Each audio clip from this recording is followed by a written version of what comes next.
Hello, नमस्ते। आज की कहानी का नाम है मोटी बीवी। रसोई से बर्तनों की आवाज़ आ रही है। गैस पर दाल चढ़ी थी और रोटी बेलते बेलते कविता का माथा पसीने से भीग गया था। तभी पीछे से आवाज़ आई, अरे ओ मोटी भैंस, ज़रा जल्दी कर, ऑफिस के लिए लेट हो रहा हूँ। ये आवाज़ थी उसके पति रोहित की। कविता के हाथ एक पल को रुक गए, लेकिन उसने कुछ नहीं कहा। वो अब इन शब्दों की आदी हो चुकी थी, या यूं कहे कि खुद को आदत डाल चुकी थी। रोहित हंसते हुए भी मोबाइल पर किसी दोस्त से कह रहा था, यार शादी के बाद तो मेरी वाइफ डबल हो गई है। पहले तो ठीक थी, अब तो पूरी भैंस लगती है।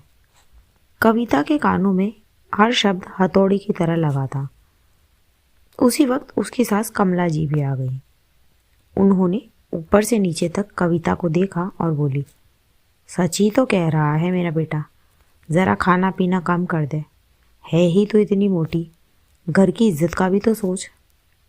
कविता ने इस बार रोटी बेलना बंद कर दिया। उसने धीरे से बेलन रखा और पहली बार पलटकर जवाब दिया और बोली, माँ जी, मैं जितना खाती हूँ उतना ही खाऊंगी।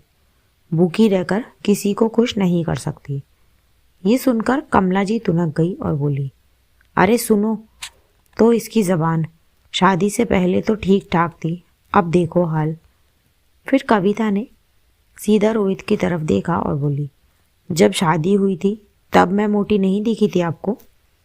तब तो बड़े प्यार से कहते थे, थोड़ी हेल्दी हो तो अच्छी लगती हो। अब क्या बदल गया? फिर रोहित चिढ़कर बोला, अब बहुत ज़्यादा हो गया है, 2 कदम चलो तो हांफने लगती हो। ये सुनकर कविता की आंखों में आंसू आ गए, लेकिन इस बार वो चुप नहीं रही और बोली, हाँ हांफती हूँ, क्योंकि मुझे थायराइड है, क्योंकि मुझे पीसीओडी है।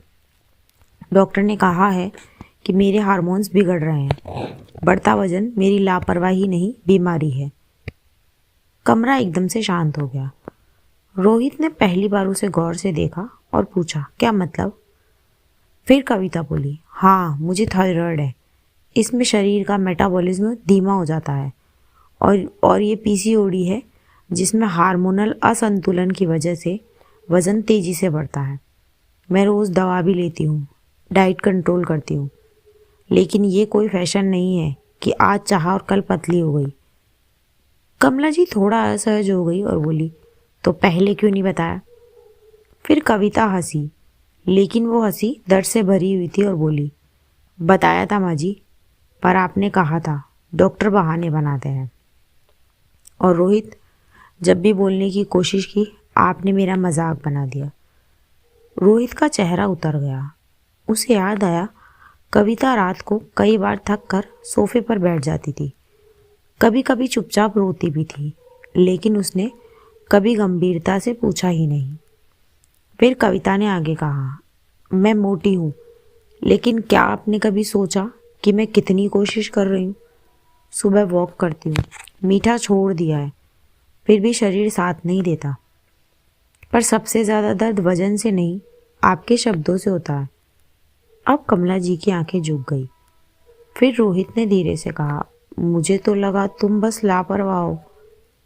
फिर कविता ने सिर हिलाया और बोली, नहीं रोहित, मैं लापरवाह नहीं हूँ, मैं बीमार हूँ, और बीमार इंसान को ताने नहीं, सहारा चाहिए। कमरे में लंबी चुप्पी छा गई। पहली बार रोहित को एहसास हुआ कि वो मजाक नहीं, जुल्म कर रहा था। फिर उसने धीरे से कहा, सॉरी, मुझे समझ नहीं था। कविता की आंखों से आंसू बह निकले और वो बोली, समझने की कोशिश भी तो नहीं की आपने। उस दिन के बाद घर का माहौल थोड़ा बदलने लगा। रोहित ने इंटरनेट पर थायराइड और पीसीओडी के बारे में पढ़ना शुरू किया।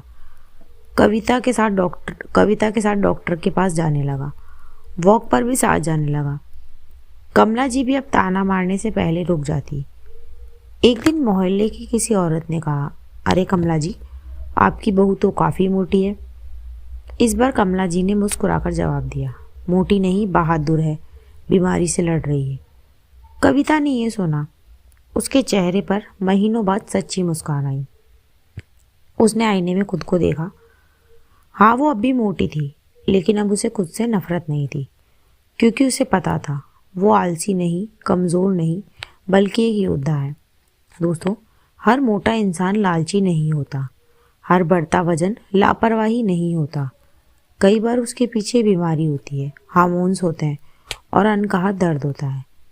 शब्दों से किसी का वजन नहीं घटता, लेकिन आत्मसम्मान ज़रूर टूट जाता है। किसी को मोटी भैंस कहने से पहले एक बार पूछ लीजिए, तुम ठीक हो? क्योंकि शरीर से पहले दिल टूटता है।